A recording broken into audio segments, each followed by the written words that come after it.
Hindi lahat ng sugat ay nakikita. Hindi lahat ng laban ay may dugo.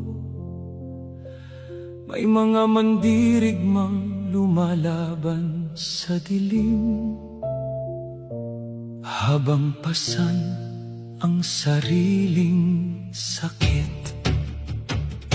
Ako si Sigabo, alipin ng Ama, lingkod ng Poong Nazareno. Mula pagkabata, hirap ang kasama, bait ng buhay ang aking nadama. Tinuring na hayop, kinalimutan ng mundo, habang ang puso ko'y unti-unting nadudurog. Walang makapitan, walang masasandalan, puro luha lamang ang aking baon noon. Sa bawat gabi na ako'y nasasaktan, pangalan ng Diyos ang aking tinatawagan. Dumating ang sakit na walang kagalingan, unti-unting kumitil sa aking katawan. Akala ko'y wakas na ng aking paglalakbay, ngunit may lihim palang dahilan ng may kapal. Nang ako'y bumagsak, Diyos ang sumalo. Nang ako'y mawala, siyang nagturo. Mula sa hukay ng kamatayan, ako'y muling binigyan ng dahilan.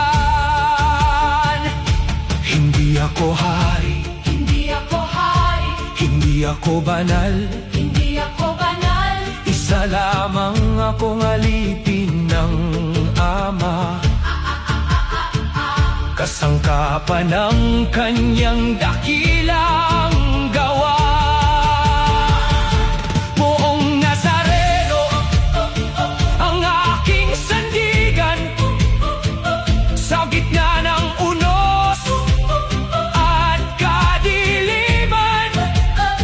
Hanggat may hininga sa aking dibdib, ang pangalan niya ang aking aawitin.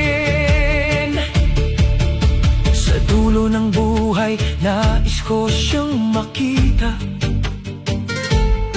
Akala ko noon ay tapos na ang lahat, ngunit muli niyang ibinalik ang aking lakas, upang harapin ang mga unos ng bukas.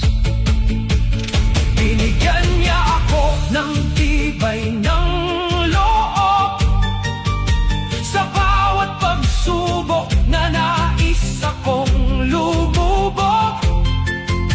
Hindi ako sumuko kahit sugatan, dahil Diyos ang aking pinanghahawakan.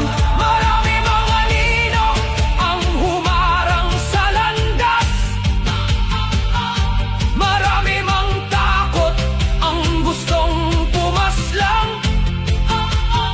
Hindi ako uurong, hindi ako yuyuko, sapagkat ang Diyos na buhay ang kasama ko. Kapag ako'y lumalakad, Siya ang namumuna, kapag ako'y lumalaban, siya ang sandata, ako'y alikabok lamang. ngunit siya ang kapangyarihan.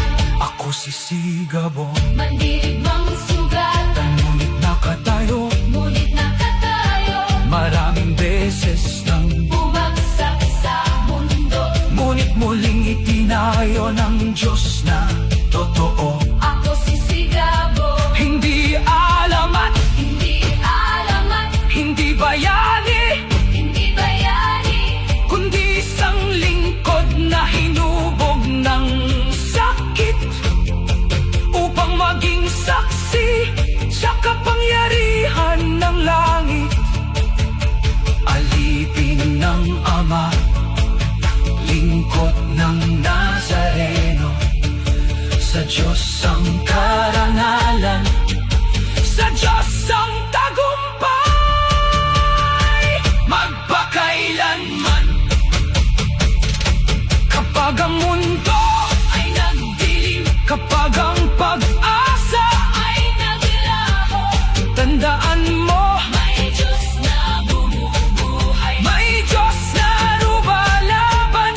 handang tumindig